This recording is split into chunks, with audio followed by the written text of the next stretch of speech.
अस्सलाम वालेकुम। आज का हमारा टॉपिक है properties of continuous function. Previous lecture में हमने डिस्कस किए थे कॉन्टिन्यूस फंक्शंस क्या होते हैं और उनकी कंडीशंस कौन कौन सी कंडीशंस फुलफिल करें देन हमारा फंक्शन जो होता है वो कॉन्टिन्यूस होता है। आज हम प्रॉपर्टीज़ डिस्कस करेंगे कॉन्टिन्यूस फंक्शन की। जब भी हम प्रॉपर्टीज़ डिस्कस करेंगे कॉन्टिन्यूस फंक्शन में क्या होगा, अगर हमारे पास जब हमने कॉन्टिन्यूस फंक्शन डिस्कस किया तो उसमें हमारे पास एक फंक्शन था। जब भी हम प्रॉपर्टीज डिस्कस करेंगे इसमें हमारे पास दो फंक्शंस होंगे, दो से ज़्यादा भी हो सकते हैं। If F and G are two real functions continuous and C, कह रहे हैं कि अगर हमारे पास दो फंक्शन है एफ एंड जी और दोनों क्या रियल फंक्शन है। रियल फंक्शंस कौन से फंक्शंस होते हैं? ऐसे फंक्शंस जिसकी जो डोमेन होती है वो सेट ऑफ रियल नंबर्स हो, वो फंक्शंस क्या होते हैं? Real functions. अगर रियल वैल्यूड फंक्शंस की बात की जाती है तो रियल वैल्यूड फंक्शंस कौन से फंक्शंस होते हैं? ऐसे फंक्शंस जिनकी जो रेंज होती है वो क्या होती है? Set of real numbers. ये तो होते हैं हमारे पास रियल फंक्शंस जिनकी डोमेन हो रियल नंबर्स। क्या कहते हैं जी? हमारे पास F and G are two real functions continuous हैं एट सी। सी का कोई भी पॉइंट है जहाँ पे हमारे ये दो फंक्शंस क्या होंगे? कंटिन्यूस होंगे। और ये भी क्या होगा? सी जो पॉइंट होगा वो भी क्या होगा? कोई ना कोई रियल नंबर होगा। पॉजिटिव भी हो सकता है, नेगेटिव भी हो सकता है, क्योंकि रियल नंबर में हमारे पास पॉजिटिव नेगेटिव सारे ही नंबर्स होते हैं। प्रॉपर्टीज 4 हैं इसकी हमारे पास कॉन्टिन्यूस फंक्शन की। फर्स्ट प्रॉपर्टी कि हमारा जो दो फंक्शन हमने लिए उनका जो सम होगा वो भी कॉन्टिन्यूस होगा एट सम पॉइंट सी जो हम लेंगे। इस तरह अगर उनके बिटवीन डिफरेंस लें देन वो भी हमारा कॉन्टिन्यूस होगा एट पॉइंट सी। इसी तरह अगर हम उनका प्रोडक्ट लें टू फंक्शंस रियल फंक्शंस का, वो भी कॉन्टिन्यूस होगा at point C. And the division of two functions F of X and G of X is continuous at point C. But condition क्या होनी चाहिए? जो जी ऑफ एक्स है वो हमारे पास is not equal to zero, क्योंकि अगर हमारे पास जी ऑफ एक्स ज़ीरो हो जाता है तो जो हमारा फंक्शन होगा वो क्या हो जाता है? अनडिफाइन हो जाएगा, क्योंकि समथिंग ओवर ज़ीरो इन्फिनिटी हो जाता है तो फंक्शन जो हमारा होगा वो फिर डिसकॉन्टीन्यूस हो जाता है, कॉन्टीन्यूस नहीं रहता। इसलिए डिवीजन के लिए कंडीशन है G of X is not equal to zero होना चाहिए। नेक्स्ट इसके हम एग्जाम्पल देखते हैं। हमारे पास फंक्शन है एफ ऑफ एक्स और सेकंड फंक्शन है जी ऑफ एक्स। अगर हम फर्स्ट प्रॉपर्टी के अकॉर्डिंग करें तो इन दोनों का सम लेंगे, उसको हम किसी एक फंक्शन से डिनोट कर देते हैं, एच ऑफ एक्स कह लेते हैं। इन दोनों के सम को हमने ये नेम दे लिया।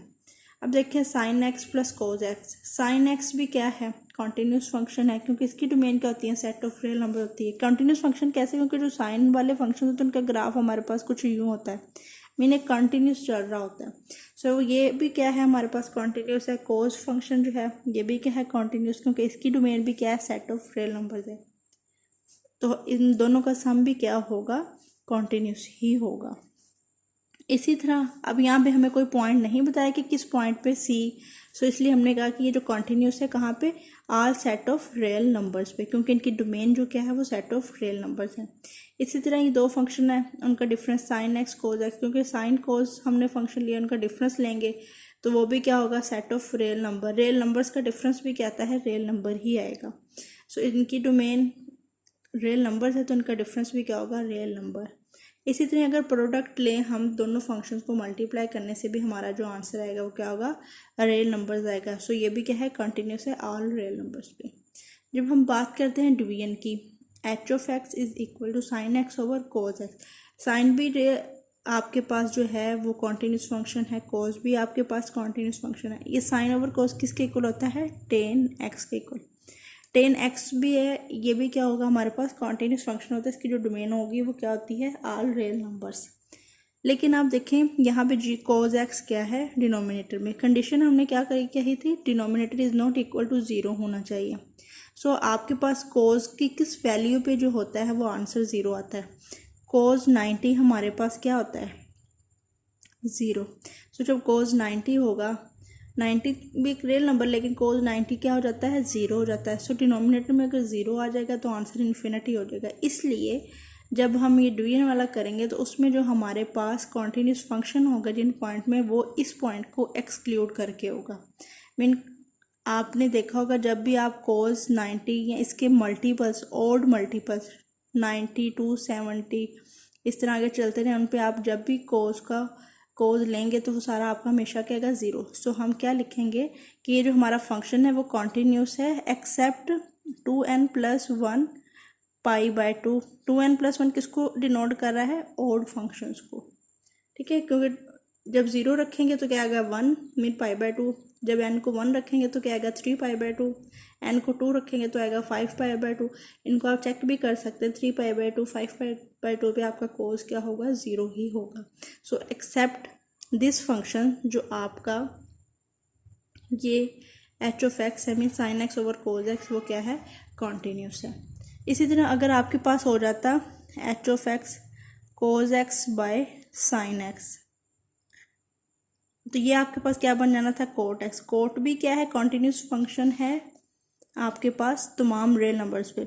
लेकिन अगर आप देखें साइन इसमें डिनोमिनेटर में, तो जो साइन है वो 0 कहाँ पे होता है, साइन 0 कहाँ पे होता है, या तो साइन 0 भी क्या होता है 0 भी होता है, साइन पाई भी क्या होता है 0 होता है। सो ये क्या होता है हमारे पास जो साइन होता है वो तमाम मल्टीपल्स जो होते हैं इवन नंबर्स उन पे क्या होता है 0 होता है। इस वजह से इनको एक्सक्लूड कर देंगे, मीन n पाई एक्सक्लूड करके तमाम नंबर्स पे जो ये फंक्शन हमारा होगा वो क्या होगा कॉन्टीन्यूस होगा। ये तो हमारे पास होगी ट्रिग्नोमेट्रिक एग्जाम्पल। अब हम एक देखते हैं एल्जेब्रिक एग्जाम्पल। आपके पास फंक्शन है लाइक f(x) x है, आपके पास g(x) क्या है 2x+1। अब इसमें चेक कंटिन्यूटी करनी है at x is equal to 1। कैसे करेंगे, इन दोनों का सम ले लिया, सब फर्स्ट प्रॉपर्टी अप्लाई की cos x इधर f(x) है x, f(x) plus g(x), f(x) क्या है x और g(x) क्या है 2x+1। इनको एडअप किया क्या आ गया आपके पास 3x+1। कंटिन्यूटी चेक करनी है इस पॉइंट पे है, ये अगर ना की होती फिर तो हमने जनरल बता देना था कि जिस पे ये डिफाइन है वो सारे ही हमारे क्या थे कॉन्टीन्यूस फंक्शन वाले पॉइंट्स थे। अब यहाँ पे उन्होंने कह दिया हमें कि कॉन्टीन्यूटी चेक करनी है इस पॉइंट पे, तो ये फंक्शन है आपके पास, इसको हम लिख सकते हो h(x), इन दोनों को नेम दे देंगे, आप ऐसे भी रहने दे कोई इशू नहीं है।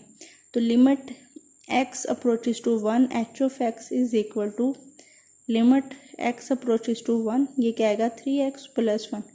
अब यहाँ पे ग्रेटर नहीं है लेस नहीं है, जस्ट एक है, तो इसका मतलब जस्ट फंक्शन की वैल्यू में पुट करेंगे। अगर तो आंसर फाइन है मीन कोई ना कोई डिफाइन नंबर है तो आपका जो फंक्शन है वो कॉन्टीन्यूस है। अगर इन्फिनिटी आंसर आ जाए तो क्या होगा डिसकॉन्टीन्यूस हो जाएगा। तो इसको पुट किया सिंपल 3 × 1 + 1 क्या हो जाएगा 4। तो ये आपके पास कोई ना कोई फाइनाइट नंबर आंसर है, सो फंक्शन क्या है कॉन्टीन्यूस।